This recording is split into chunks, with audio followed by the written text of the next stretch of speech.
Olá, meus queridos irmãos, minhas queridas irmãs, uma alegria estarmos juntos mais uma vez, iniciando o nosso programa Testemunho de Fé. Aqui quem fala é o Padre Paulo Ricardo e, mais uma vez, quero convidar você a, nesse encontro semanal, refletir a respeito da Palavra de Deus que a Igreja nos propõe a cada domingo. Nesse domingo estamos celebrando o quarto domingo da Páscoa. E o quarto domingo da Páscoa é sempre o domingo do Bom Pastor, ou seja, é o Evangelho tirado de São João capítulo 10, cada ano um trecho diferente, que reflete a respeito de Jesus como bom pastor e, portanto, fala também dos bons pastores que devem ser os nossos bispos, os nossos padres, os nossos sacerdotes. Então, vamos refletir a respeito do Evangelho, que é São João capítulo 10, versículos de 11 a 18. Jesus já começou a falar do bom pastor, logo no início do Evangelho, E agora, ele então chega ao tema central. Ele diz, eu sou o bom pastor. Veja, o que quer dizer essa realidade de bom pastor? É evidente que a primeira coisa tem que entender que Jesus está falando aqui uma comparação, Nem nós somos animais, ovelhas, e nem ele é pastor que cuida de animais num pasto. Ele está aqui usando uma parábola para tentar explicar alguma coisa. Então, essa realidade do pastor é uma comparação que está na Sagrada Escritura desde o Antigo Testamento. O profeta Ezequiel, e os profetas em geral também, o profeta Isaías, mas sobretudo Ezequiel fala dos pastores de Israel, ou seja, aquelas pessoas que Deus colocou à frente do seu povo, para cuidar do seu povo e que deveriam apacentar as ovelhas e terminam apacentando a si mesmos. Então, já no Antigo Testamento, isso era um tema, E essa é uma realidade que Jesus aqui está constatando. Jesus está constatando que Deus, lá no Antigo Testamento, 2000 anos antes de Cristo, ao escolher Abraão, Deus fez um povo. E escolheu esse povo para prepará-lo para que esse povo fosse verdadeiramente o povo do qual iria brotar a salvação, o seu Messias, Jesus. Então era necessário que Deus preparasse o coração desse povo e para isso Deus enviou pastores.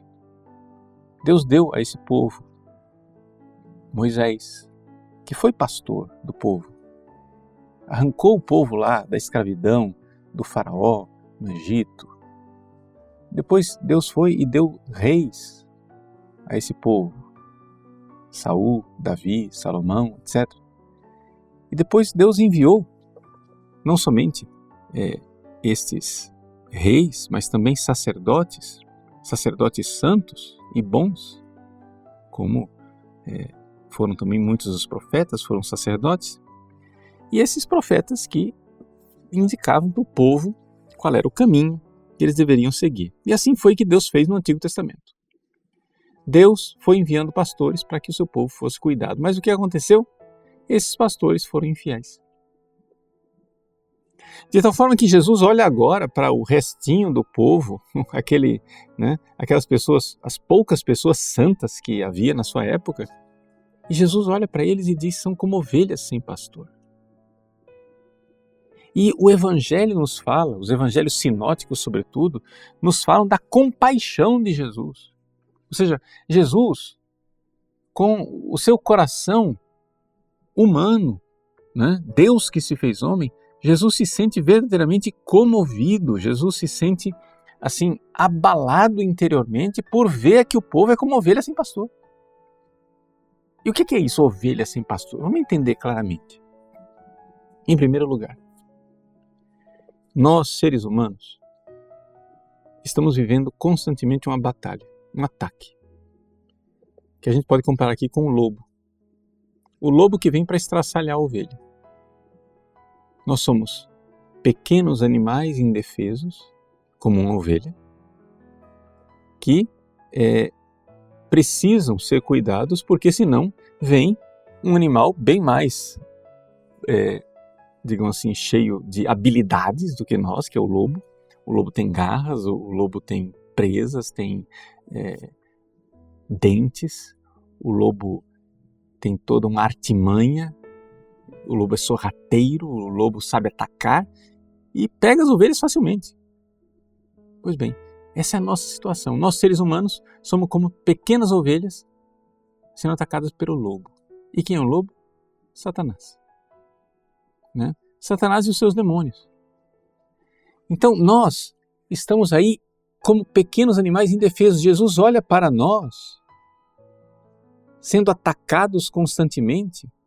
Nós que queremos amar a Deus, nós que queremos a salvação, que queremos ser felizes no céu, nós somos constantemente, né, atacados, estraçalhados mesmo. Jesus olha para o povo concretamente. Isso não é uma teoria, gente. Isso aconteceu historicamente. Jesus olhou para o seu povo e teve compaixão, porque eram como ovelhas sem pastor. E Jesus olha para nós hoje também. Isso é uma realidade também hoje. Jesus olha para nós e se compadece de nós porque vê que nós estamos sendo constantemente. Toda hora vem um lobo, abocanha uma ovelha e leva embora. E se fosse uma só, estava bom, né? O problema é que o rebanho vai sendo dizimado, literalmente, é uma chacina. Porque não há ninguém que venha pelas ovelhas indefesas. Jesus diz, eu sou o bom pastor. Eu sou o bom pastor quer dizer o seguinte, ele vem para nos defender, para nos alimentar, para cuidar de nós, para pegar a ovelha ferida e enfaixar, para ir atrás da ovelha desgarrada e trazê-la de volta para o rebanho. Todas essas são comparações dos cuidados que Cristo tem por nós. E não é um cuidado teórico. Você pode pensar na sua vida concretamente. Se você, por exemplo, teve um período da sua vida em que você estava no pecado, longe de Deus, quem era você? Você era a ovelha desgarrada. Estava longe do rebanho, indefesa, sozinha, sem pastor, e o lobo estraçalhando com você. O lobo levando você para o inferno, no pecado. Jesus veio para enfrentar o lobo e ele veio para derrotar Satanás e os seus demônios, dando a sua vida. No Antigo Testamento, o modelo do bom pastor é o rei Davi. O rei Davi, digamos assim, ele de alguma forma foi uma profecia, né? Ele foi uma imagem do pastor que viria, que é Jesus. Quem era o rei Davi? A Sagrada Escritura descreve o rei Davi como sendo um menino pequeno, frágil, não era um super-herói musculoso, né? Não, era de aspecto, digamos assim, agradável, era um menininho bonitinho, ruivo, né? Mas que era desprezado pelos guerreiros.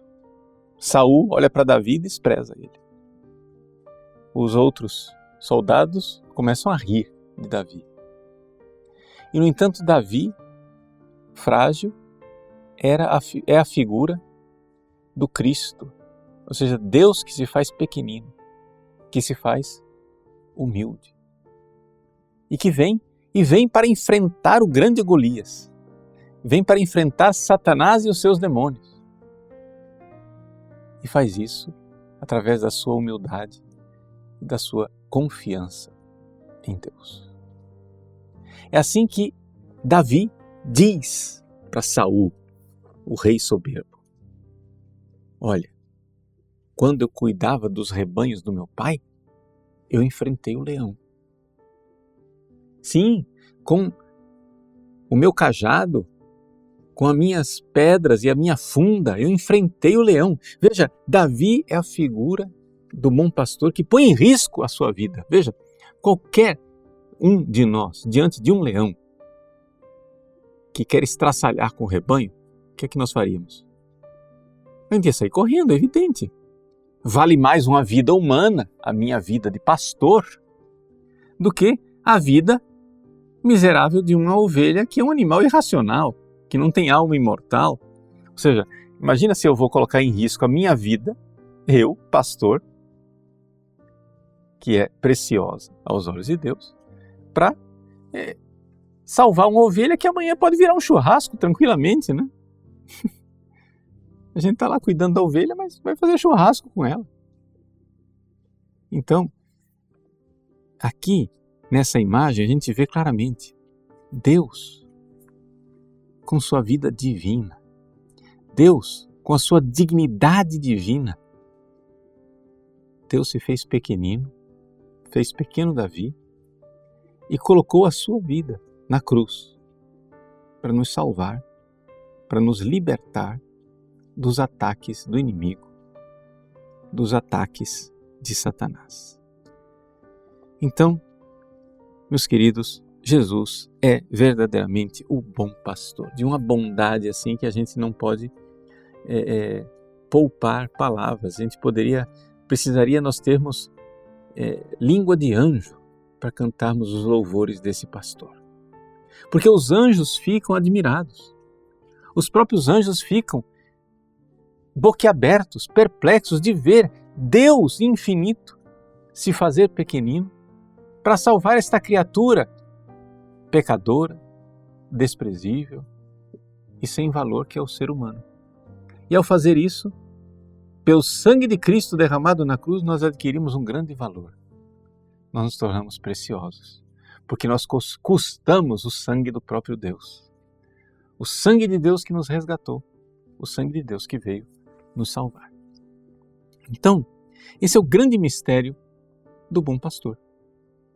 Essa é a realidade, né, mais assim evidente que está por trás dessa comparação. E para ler esse evangelho, nesse domingo a gente tem que ter esse grande contexto da história do bom pastor. Para que isso serve concretamente na nossa vida? Vejam, em primeiríssimo lugar, para nós termos uma grande gratidão e saber que Ele cuida de nós.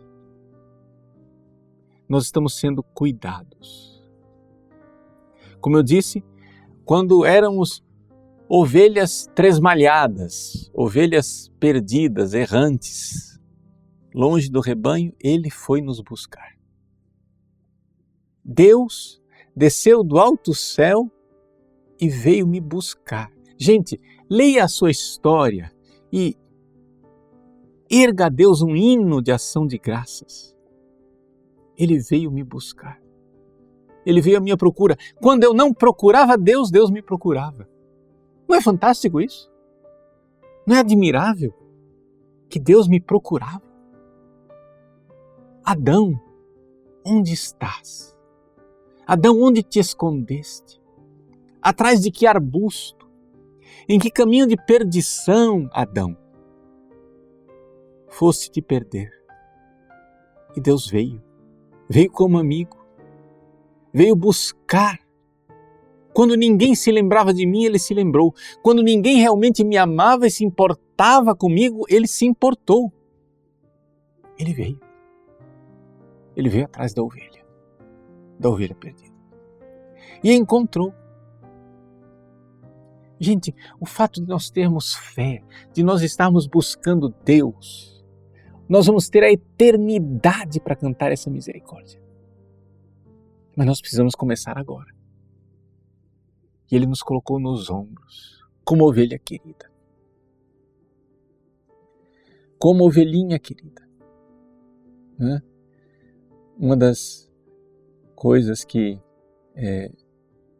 mais a gente vê de comovedor, né, no Antigo Testamento, é essa coisa de que o pastor podia ter um relacionamento afetivo com a pequena ovelha. Né? Quando o profeta Natã fala para o rei Davi do homem cruel que matou a ovelha do vizinho, ele diz assim, que aquele pobre só tinha aquela ovelhinha e ele dormia com ela. Havia um relacionamento não somente de ovelha que está lá no curral, havia um relacionamento de animal de estimação, né? Que havia um relacionamento afetivo. Então essa realidade de que Deus, no seu coração de infinita ternura, vem ao nosso encontro. Ele nos coloca nos ombros, com carinho, e depois vai enfaixando nossas feridas. Claro, porque o pecado deixou em nós feridas. Se você deixou o pecado, se você está com Cristo, se você largou a vida de pecado, meu irmão, não quer dizer que você agora está curado. Tá? Você está em estado de graça, porque as pessoas pensam que o negócio é mágica, né? Ou seja, você sai do pecado, Cristo foi lá me buscar, eu fui, me converti, fiz uma confissão geral, pedi a Deus perdão de todos os meus pecados, larguei os pecados mortais para sempre. Aí o sujeito acha que está curado, né? Está resolvido, mas não é mágica. Os pecados deixaram feridas em nós. Os pecados deixaram em nós chagas abertas. E Deus pacientemente, Jesus pacientemente cuida destas ovelhas que somos nós, enfaixando nossas feridas. Então, uma outra coisa que você deve fazer é entender a paciência do bom pastor com você. Então tenha você também paciência com você. Porque as pessoas não têm paciência consigo mesmas. Muita gente, a gente vê no confessionário isso muito concretamente, a pessoa vem dizendo, padre, eu estou irritado, eu perdi a paciência, eu fiz tal coisa, não sei o quê, briguei com minha mulher, briguei com meu marido, briguei com meus filhos, briguei com meu pai, com minha mãe, com meus irmãos, briguei com todo mundo, etc e tal. Meu filho, sabe o que está acontecendo? Você precisa ter paciência com você. Você está com raiva de todo mundo porque você não está tendo paciência com você. É que sua vida está ruim. E você precisa, em primeiro lugar, entender que você precisa mudar pacientemente, perseverante, com calma, mas com muita determinação, entender que Jesus quer curar suas feridas. Mas não queira agora fazer de conta que você já está curado e pôr o pé chagado no chão, porque você vai gritar e vai começar a dar coisa nos outros. Então, é necessário a gente entender que os nossos pecados deixam consequências e o bom pastor quer curar. Qual é a forma concreta que a gente tem de curar essas feridas do passado? É cada vez mais nós nos colocarmos debaixo do olhar bondoso e misericordioso de Jesus. Fazer sempre atos de contrição muito bem feitos. Se você não sabe o que é um ato de contrição, né? Na segunda-feira passada, retrasada, perdão, eu fiz um programa ao vivo no meu site a respeito da contrição perfeita. Procura lá, procura na internet, Padre Paulo Ricardo, contrição perfeita. Você vai ver que a gente precisa ter esses atos de amor por Jesus, e é isso que vai curando a nossa alma. É isso que vai fazendo com que verdadeiramente aquelas consequências do pecado passado vão sendo curadas. Por quê? Porque o bom pastor é bom, sabe por quê? Porque ele tem uma coisa chamada caridade.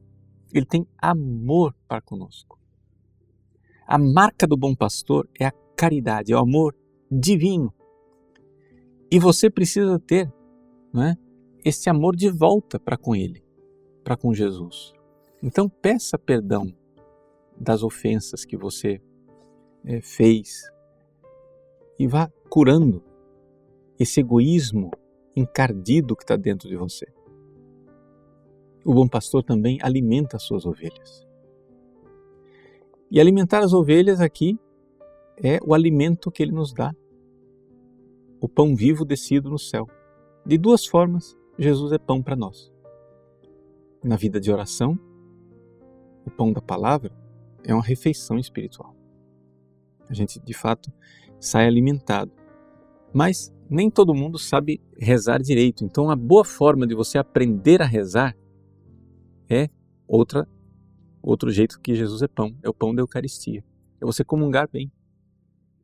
Comece sua vida de oração comungando bem. Ou seja, comungar bem quer dizer confessa, esteja em estado de graça, e depois que você comungou, fique um tempo com Jesus. Ame Jesus.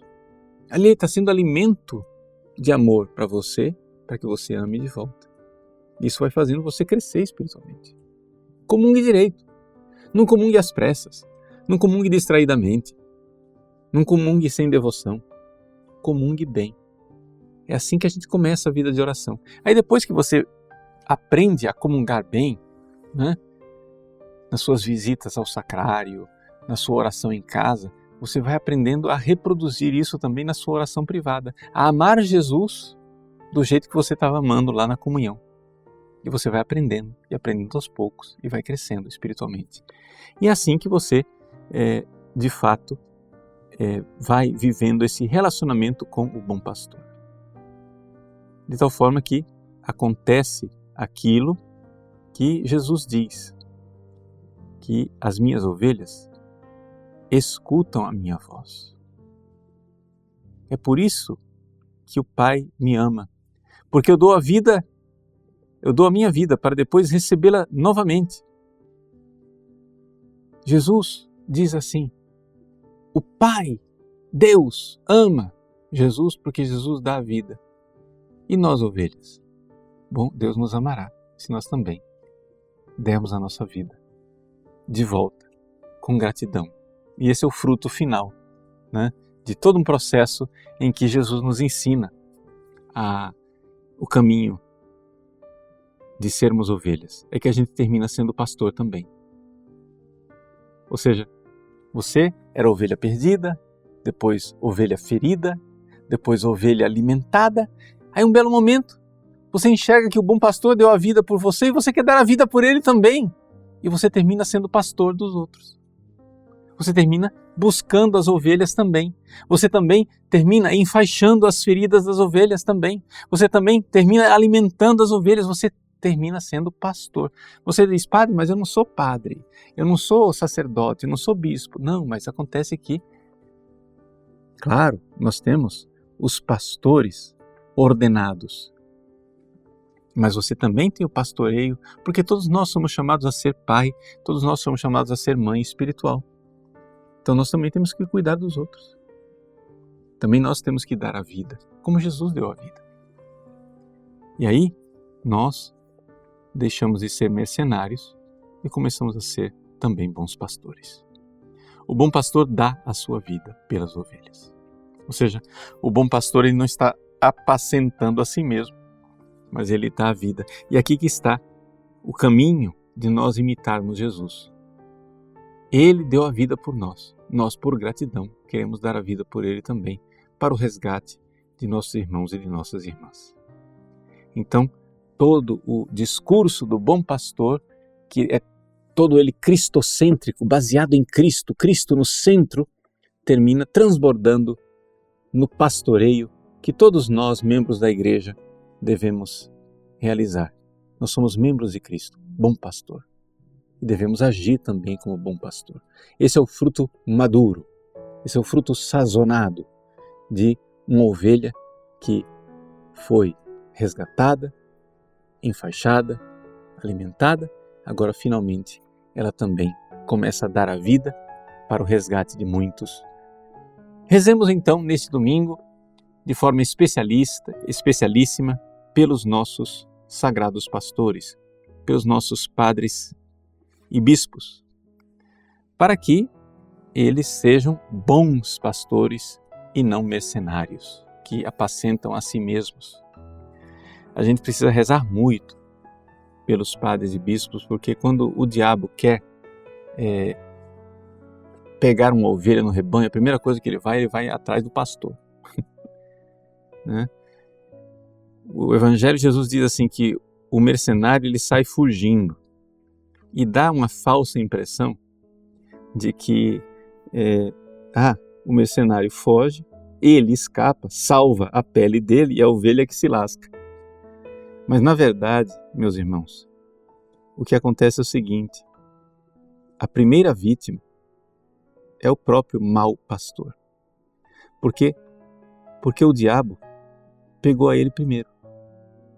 Ou seja, quando um bispo ou um padre é um mau pastor, não quer dizer que ele escapou, salvou sua vida e largou o rebanho. Não. Quer dizer que ele escapou, mas escapou daquele compromisso que ele tinha. Mas infelizmente, ele foi abocanhado por Satanás. E as primeiras vítimas de um mau pastor, a primeira vítima de um mau pastor é ele mesmo, que perdeu sua alma, perdendo o céu e merecendo o inferno.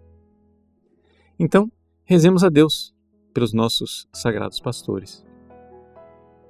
Né? Dá muita pena, dá muito dó de ver homens que Jesus chamou para um ministério tão sublime, tão elevado, serem vítimas de Satanás, do lobo, dos demônios e se perdendo no inferno. Domingo do Bom Pastor é o domingo de nós rezarmos intensamente, oferecermos sacrifícios, súplicas pelos nossos sacerdotes, pelos nossos sagrados pastores. Que Deus abençoe você e que o bom pastor cuide de você e de sua família. Em nome do Pai, do Filho e do Espírito Santo. Amém.